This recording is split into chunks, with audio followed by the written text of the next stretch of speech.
نعرہ تکبیر، نعرہ رسالت، نعرہ خلافت، نعرہ حیدری۔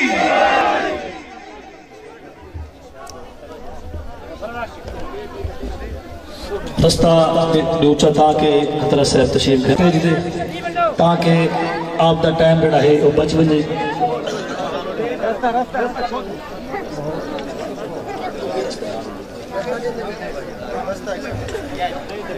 نعرہ تکبیر، نعرہ رسالت، نعرہ خلافت، نعرہ حیدری، نعرہ غوثیہ۔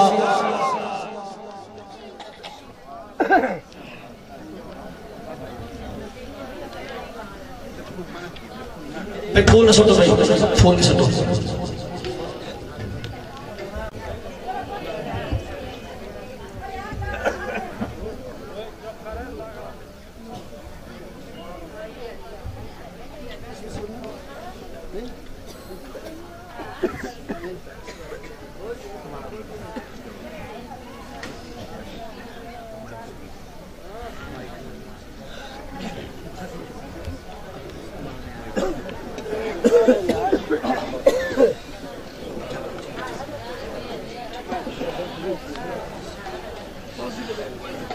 سارے حضرات تشریف رکھو۔ ماشاءاللہ آپ دا ٹائم بہو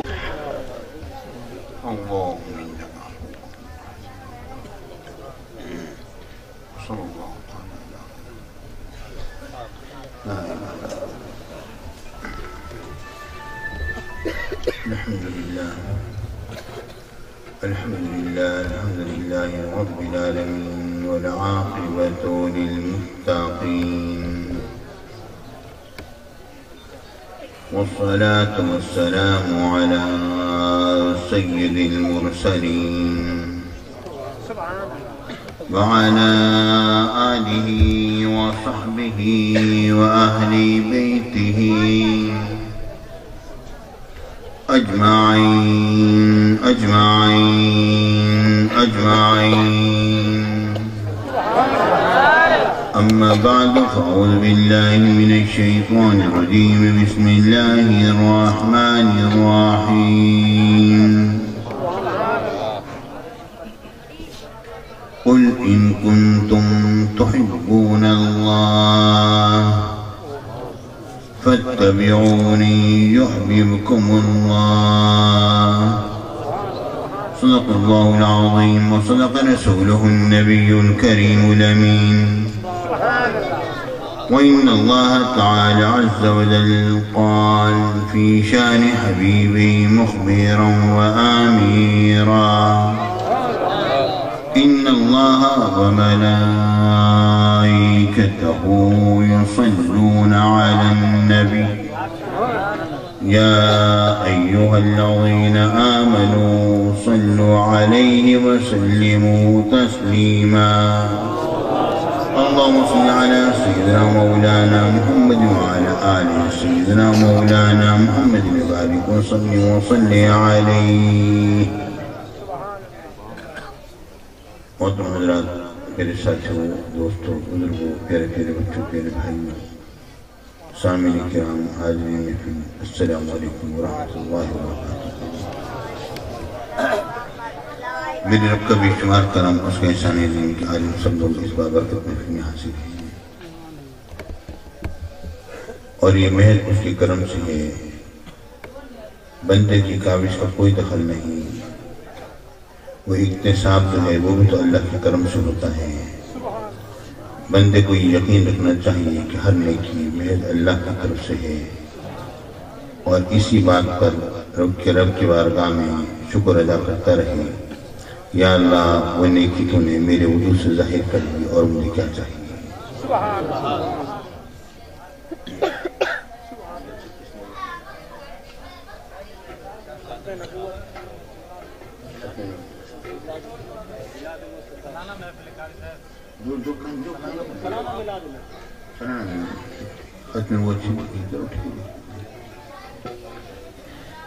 میرے ساتھیوں، میری عادت کوئی لمبی چوڑی تقریر کرنے کی نہیں ہے، میں کوئی بہت لمبی تقریر کرنے کا عادی نہیں ہوں، اور نہ ہی مجھے یہ شوق ہے کہ میں لمبی تقریریں کروں. مجھے شوق اس بات کا ہے کہ جو کچھ میں کہوں کاش کہ آپ کے دل میں میری بات اتر جائے اور میری بات کو آپ سنیں اور اس کو یاد رکھیں. پیارے ساتھیوں، میرے آقا حضور علیہ السلام کا میلاد اصل میں ہم اس لیے مناتے ہیں تاکہ ختم نبوت کا مسلک جو ہے وہ مضبوط سے مضبوط تر ہوتا ہے. اب دونوں باتیں کہہ دی، دونوں کو مس کر بھی چلتے ہیں تھوڑا سا، تاکہ ختم نبوت کا مسلک اور موضوع ہے وہ مضبوط سے مضبوط تر ہوتا ہے. اس کی وجہ یہ ہے کہ حضور علیہ السلام کو خاتم النبیین ماننے کا مطلب کیا ہے؟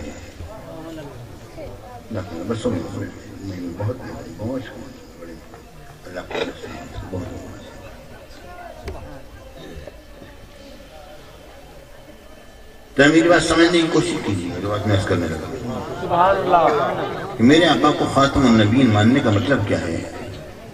حضور کے بعد کوئی اور نبی نہیں، اور جب کوئی مر جاتا ہے نا تو دوسرے کی ضرورت یقیناً پڑ جاتی ہے. ٹھیک ہے پیارے ساتھیوں، میرے آقا حضور علیہ السلام کا خاتم النبی ہونا کہ یہ میرے آقا کی صفت ہے. خاتم النبی ہونا کیا ہے؟ میری نبی کی صفت ہے. دیکھیں غور کرو، کیا آپ نے کبھی یہ بھی سنا کہ حسن تو زندہ ہے مگر حسین مر گیا؟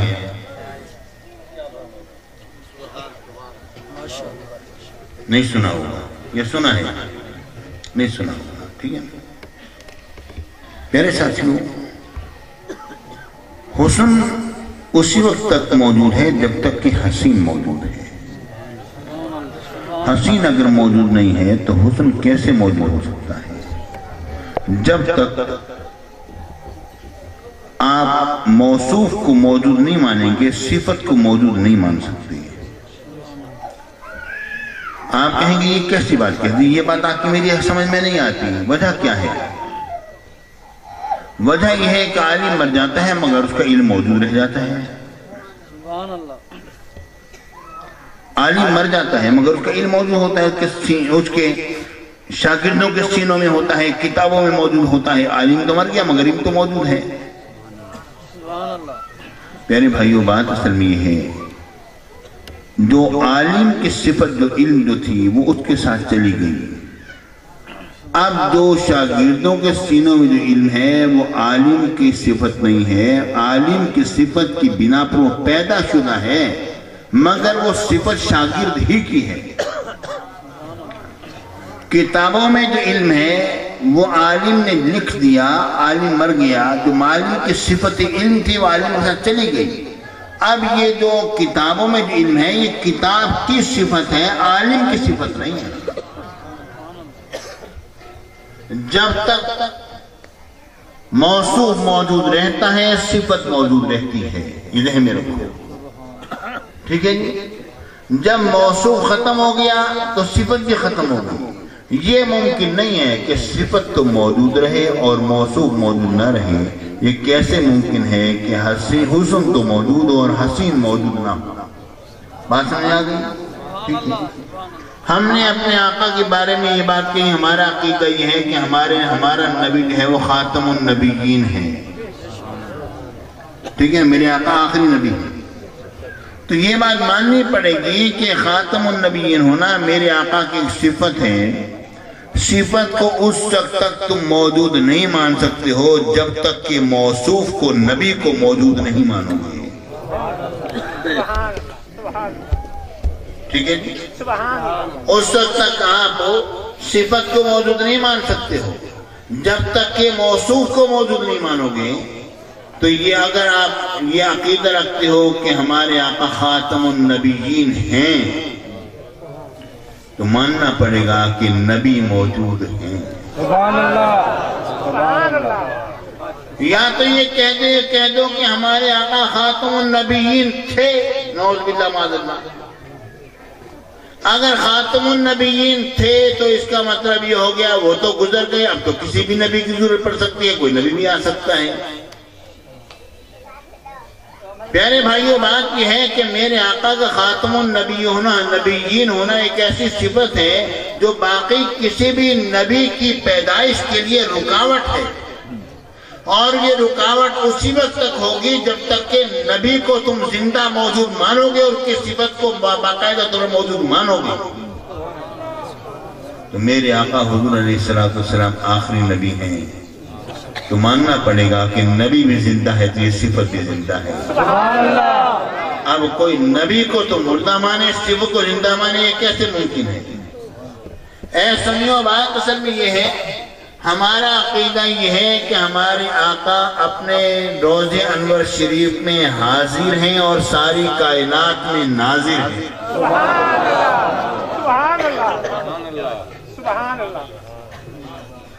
ہمارا عقیدہ یہ ہے کہ ہمارے آقا حضور علیہ السلام اپنے روضہ انور شریف میں حاضر ہیں اور ساری کائنات میں ناظر ہیں۔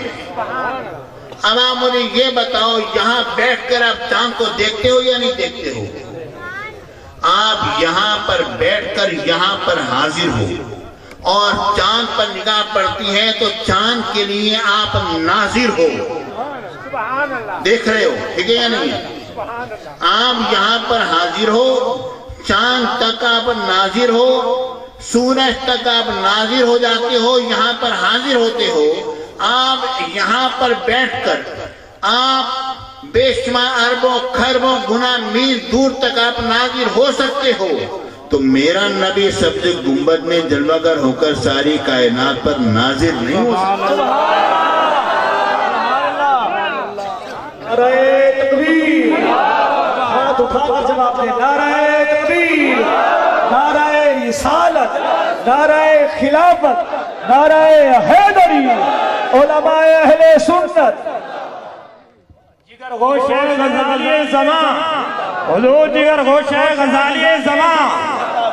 میرے بھائیوں، بات یہ ہے کہ جب آپ اپنے نبی کو نور مان لو گے نا تو ہر قسم کا شبہ دور ہو جائے گا۔ جب نور مان لو گے ہر قسم کا شبہ دور ہو جائے گا، کیونکہ نور کے اندر وہ قوت اور وہ وسعت ہے جو کہ نور کے علاوہ دوسری اشیاء میں نہیں ہے۔ ٹھیک ہے جی، سمجھ آ رہی بات نہیں؟ سبحان اللہ۔ جب اپنے نبی کو نور مان لو گے نا تو بہت سارے شکوک و شبہات دور ہو جائیں گے، لیکن آپ پھر ذہن میں وہی سوال آئے گا جو کہ آج سے کئی 100 سال پہلے لوگوں نے پیدا کیا۔ ہمارا سنی جواب سننے کے باوجود بھی سن ہو کے پڑا رہتا ہے۔ سبحان اللہ۔ وہی مشہور اعتراض، اگر حضور بشر ہے تو نور کیسے، نور ہے تو بشر کیسے؟ اچھا یہ مجھے بتاؤ، تمہاری آنکھ ہے یا نہیں ہے؟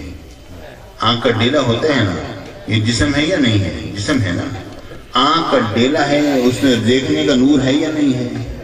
آنکھ کا ڈیلا ہے تو نور کیسے، نور ہے تو ڈیلا کیسے؟ آپ کیا کہو گے؟ کہو گے کہ وہ آنکھ بھی ہے تو اس کے اندر نور بھی موجود ہے، ٹھیک ہے نا؟ اسی طرح یہ کان کے اندر پردہ ہوتا ہے نہیں ہوتا ہے نا؟ اب وہ تو پٹھا ہے، ایک پردہ ہے، ایک پٹھا ہے گوشت کا۔ اگر وہ گوشت کا پٹھا ہے تو اس میں سننے کا نور کیسے؟ اگر نور ہے تو پھر پٹھا کیسے؟ بات یہ ہے کہ ایک گوشت کے ٹکڑے کے اندر رب العالمین سننے کا نور رکھ سکتا ہے، اس آنکھ کے ڈیلے کے اندر رب العالمین کتنا بڑا نور رکھتا ہے، آپ غور تو کرو۔ پیارے بھائیو، ذرا اسے ایک بات سے آپ اندازہ کرو، ہماری ایک ذرا سی آنکھ، اس کی سیاہ پتری، سفید پتری نہیں، سیاہ رنگ کی پتری، سیاہ رنگ کا ڈیلا جو ہے وہ پورا بھی نہیں، اس کے اندر ایک سیاہ رنگ کے ڈیلے کے اندر ایک سیاہ رنگ کا ایک نقطہ ہے، اس نقطے کے اندر اتنا نور ہے کہ ہم ہر طرف دیکھ لیتے ہیں، تو جو ذات سراپا نور ہے وہ اس کی بصارت کا کیا کہنا ہوگا؟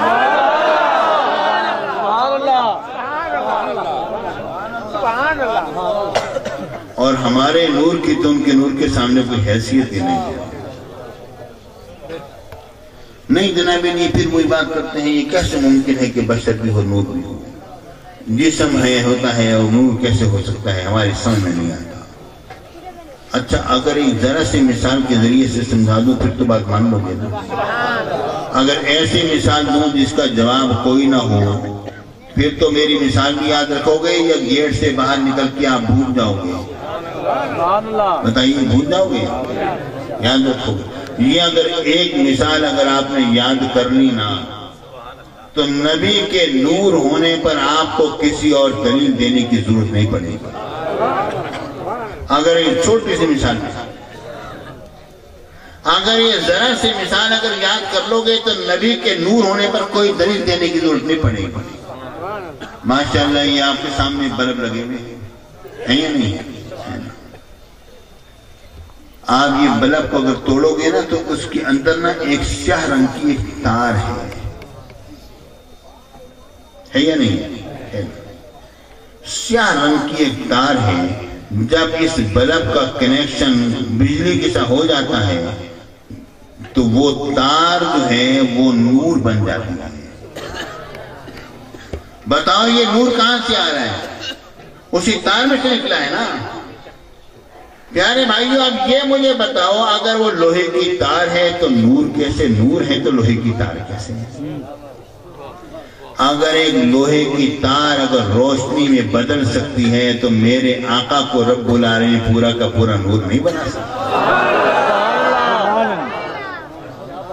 ذرا غور تو کرو، ایک لوہے کی تار نور بن سکتی ہے؟ میرے آقا حضور علیہ السلام نے فرمایا یا جابر اول ما خلق اللہ نور نبیک من نورہ، اے جابر اللہ نے سب سے پہلے تیرے نبی کے نور کو اپنے نور سے بنایا ہے۔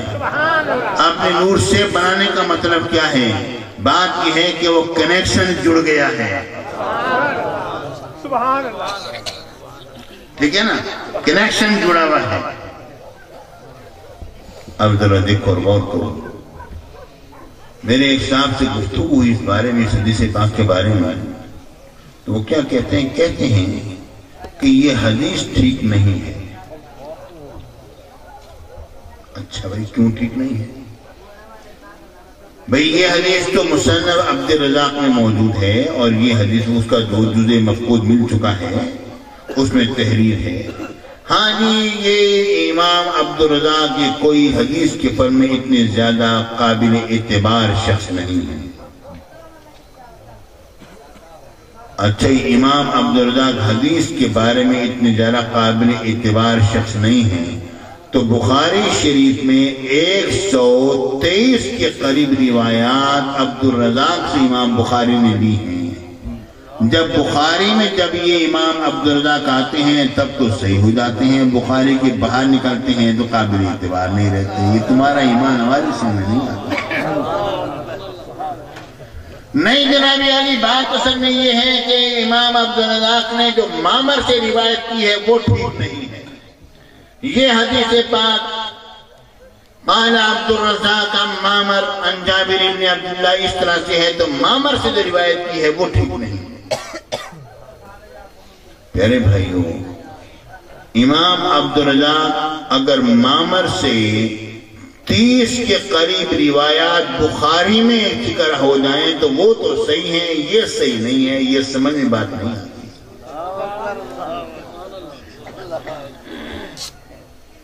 میرے ساتھیوں جو بات تمہیں اچھی لگے وہ ٹھیک، جو ہمیں اچھی لگے وہ غلط۔ اے سنیو یہ بات جان لو کہ ہمارے آقا اللہ کے نور سے ہیں، اللہ کے نور کا جز ہو کر نہیں ہے، ٹکڑا ہو کر نہیں ہے، اللہ کے نور سے بنے ہیں۔ آئینے میں جو سورج نظر آتا ہے وہ سورج کا ٹکڑا نہیں ہوتا، جز نہیں ہوتا، بلکہ سورج کا جلوہ ہوتا ہے۔ تو میرا نبی کون ہے پیارے بھائیوں؟ یہاں پر میرے شیخ میرے مرشد غزالی اثر نے فرماتے ہیں حضور علیہ السلام کا نور پاک کیا ہے؟ حسن ازل کی تجلی اول جو ہے وہ سرکار مدینہ کی ذات بابرکات ہے۔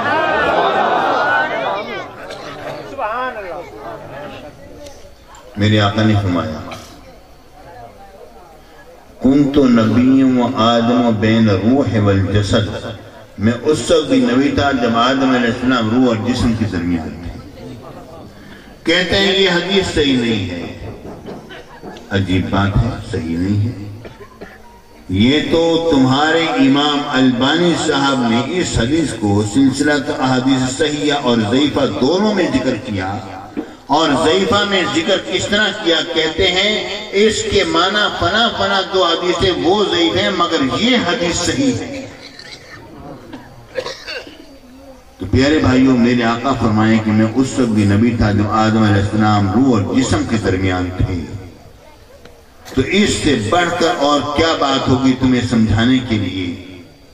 نہیں، یہ وہ تو بات ہے کہ اللہ کے علم میں نبی تھے۔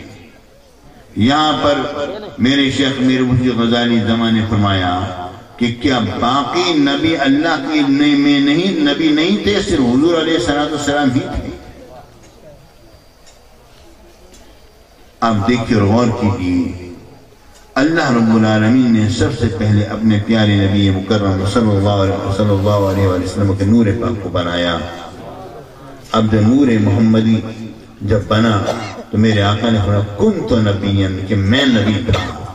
تو میرے شیخ نے فرمایا کنتو، کہ میں تھا اس تک حضور فرمارے میں تو جسم تو میرے آقا کا بعد میں ظاہر ہوا، بعد میں بنا۔ میرے آقا فرماتے ہیں میں نبی تھا جب آدم علیہ السلام مٹی اور پانی کے روح اور جسم کے درمیان تھے۔ تو غور کرو، ابھی تو آدم علیہ السلام بھی نہیں بنے ہیں، تو میرے آقا جو فرما رہے ہیں کہ میں نبی تھا تو میں سے مراد کو کیا ہے؟ تو یہاں پر ایک مولانا شاہ جمال کی مولانا فیض احمد شاہ جمالی نے کہا حضور اس کا مطلب یہ ہے کہ حضور ان کی روح مبارک تھی، حضور ہمارے میں نبی تھا یعنی میری روح مبارک۔ پیارے بھائی میرے شیخ نے فرمایا نہیں مولانا، وہ روح محمدی نہیں ہے، وہ تو بلکہ نور محمدی، سبحان اللہ، وہ تو نور محمدی۔ میرے ساتھیوں، اللہ رب العالمین نے اپنے حبیب پاک صلی اللہ علیہ وسلم کو جیسا خوبصورت اور حسین و جمیل بنایا اور جو کمالات عطا فرما کے بھیجے، اور آقا ان کمالات کو لے کر آئے۔ اے لوگو، حقیقت کہتا ہوں ہمارے صوفیاء نے حق فرمایا کہ کائنات میں کوئی ایک ہستی بھی ایسی نہیں ہے جو میرے آقا حضور علیہ السلام کے انوار و تجلیات کو اپنے اندر مکمل طور پر سمولے۔ یہاں تک کہ انبیاء کرام نے بھی میرے آقا کے ذات اقدس سے نور محمدی سے اپنے ظرف کے مطابق اکتساب فیض کیا ہے۔ کوئی میرے آقا کے مکمل فیضان کو سمجھنے والا کوئی بھی نہیں ہے۔ حضور علیہ السلام کو رب نے جیسا بنایا تھا کسی کو بھی نہیں بنایا۔ اب دیکھیے غور کیجیے، رب العالمین نے فرمایا قُلْ إِن كُنْتُمْ تُحِبُّونَ اللَّهَ فَاتَّبِعُونِي يُحْبِبْكُمُ اللَّهُ۔ تمہارے لیے اگر تم مجھ سے محبت کرتے ہو تو میری اتباع کرو، میری اتباع کرو کہ تو اللہ کے محبوب بن جاؤ گے، اللہ تم محبوب بنا لے گا۔ پیارے بھائیوں، آپ غور کرو، ذرا سے چند جملے آخر کی بات کو ختم کر رہا ہوں، ذرا سی بات کو غور کرو کہ حضور علیہ السلام کی اتباع کس چیز میں کی جائے گی، کس چیز میں اتباع کی جائے گی؟ کسی ایک چیز کو ذکر نہیں کیا گیا، ہر چیز میں اتباع کی جائے گی۔ اچھا یہ مجھے بتاؤ، ہم سے بھولے سے اگر کوئی غلطی ہو جائے تو کوئی بندہ ہماری اتباع کرے گا؟ نہیں کرے گا نا۔ مگر پیارے بھائیوں، میرے آقا جب بھول جائیں تو حضور کی بھول میں بھی حضور کی اتباع کی جاتی ہے۔ آپ غور کرو پیارے ساتھیوں، ہم اگر بھول جائیں تو ہماری بھول جو ہے ہمارے لیے شرمندگی کا سبب بنتی ہے، ہمارے لیے باعث عار ہوتی ہے، مگر نبی جب بھولتا ہے تو دنیا کو پتہ چل جاتا ہے کہ اگر نماز میں بھولو گے تو سجدہ سہو کیسے کرنا ہے. بات سمجھ آئی نہیں ہے آپ کو؟ جب میرے آقا حضور علیہ السلام بھولے، میرے آقا سے عرض کیا یا رسول اللہ آپ نے رکعت اتنی پڑھا دی، کیا نماز میں کوئی تبدیلی آئی؟ میرے آقا نے فرمایا نہیں. حضور کیا بھول گئے؟ میرے آقا نے فرمایا تو نہیں بھولا. حضور پھر نماز میں کمی آ گئی؟ نہیں، کمی بھی نہیں آئی. پھر کیا ہوا؟ حضور آپ نے 4 کے لیے 2 رکعتیں پڑھا دی. میرے آقا نے 2 رکعتیں پڑھائیں. میرے آقا نے 2 اور پڑھا دیتے ہیں. پیارے بھائیو، ہم اگر بھول جائیں اور امام صاحب کو کوئی کہے مولانا قاسم سیدی صاحب بھول جائیں، اور کوئی آدمی کہے مولانا آپ بھول کے نماز سلام پھیر کے 2 رکعتیں پڑھائی ہیں، 2 رکعتیں رہ گئی، مولانا کہیں گے میری نماز بھول گئی، دوبارہ سے پڑھاتے ہیں. میرے آقا نے یہ نہیں فرمایا. عرض کیا گیا یا رسول اللہ کیا بھولے؟ میرے آقا نے فرمایا میں تو نہیں بھولا.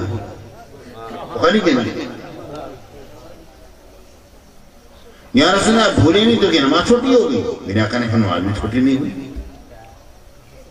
پھر کیا ہوا؟ یا رسول اللہ آپ نے 4 کی 2 رکعتیں پڑھا دی، میں 2 اور پڑھا دیتی. مطلب کیا ہے اس کا؟ خدا کی قسم میرے آقا نے حق فرمایا، میں بھولتا نہیں ہوں، بھلایا جاتا ہوں. ذرا دیکھو، ذرا غور کرو. ہم نے بھی آیت پڑھی، انہوں نے بھی آیت پڑھی. آیت ایک ہی ہے، قُلْ لَا أَمْلِكُ لِنَفْسِي نَفْعًا وَلَا ضَرًّا إِلَّا مَا شَاءَ اللَّهُ. اے حبیب فرما دیجئے میں اپنی ذات کی نہ کسی نفع کا مالک ہوں نہ ضرر کا مالک ہوں مگر اللہ چاہتا ہے. انہوں نے کہا اس کا مطلب یہ ہے کہ نبی مالک نہیں ہے کسی چیز کا. ہم نے یہ کہا کہ میرے آقا کا یہ انتہائی قرب ہے جو رب العالمین فرما رہا ہے کہ اے محبوب فرما دیجئے میں اپنے نفع ضرر کا کوئی مالک نہیں ہوں، میری ہر ارادہ میرے رب کی طرف سے ہے.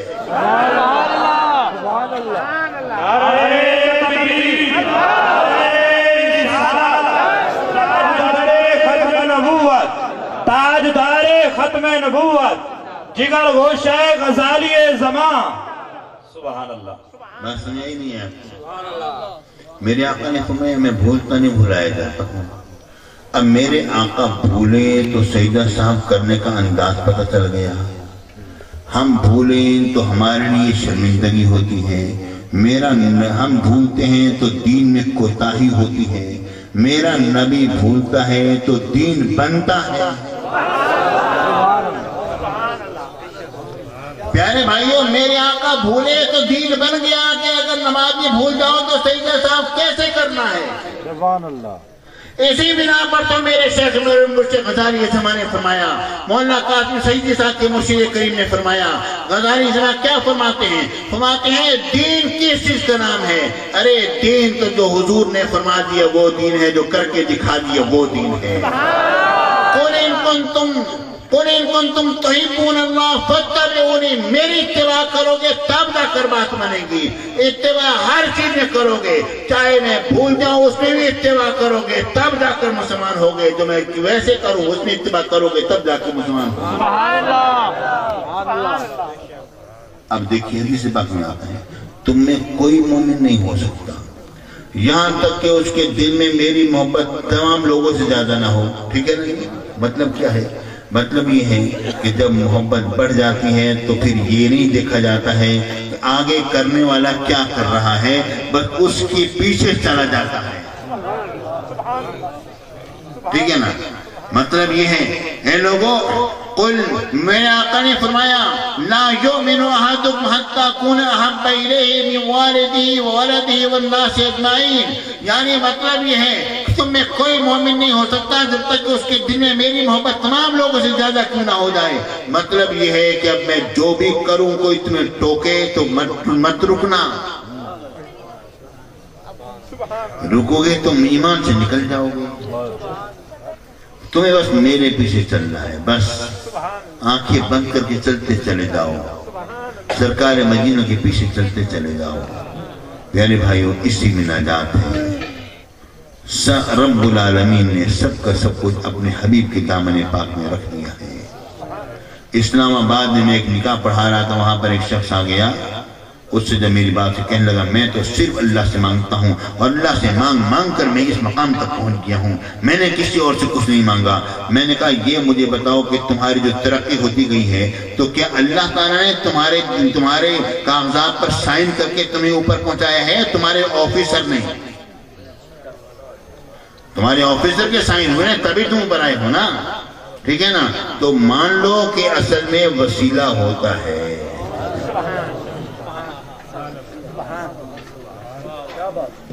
مان لو کہ وسیلہ بہرحال پیارے بھائی، رب کی بارگاہ میں دعا کرتا ہوں کہ اللہ کچھ رہے یا نہ رہے، عشق مصطفیٰ رہے، حب مصطفیٰ رہے اور غلامی مصطفیٰ رہے۔ اے لوگو، ہمارا نبی یقیناً نور ہے، بشر بھی ہے تو نور بھی ہے۔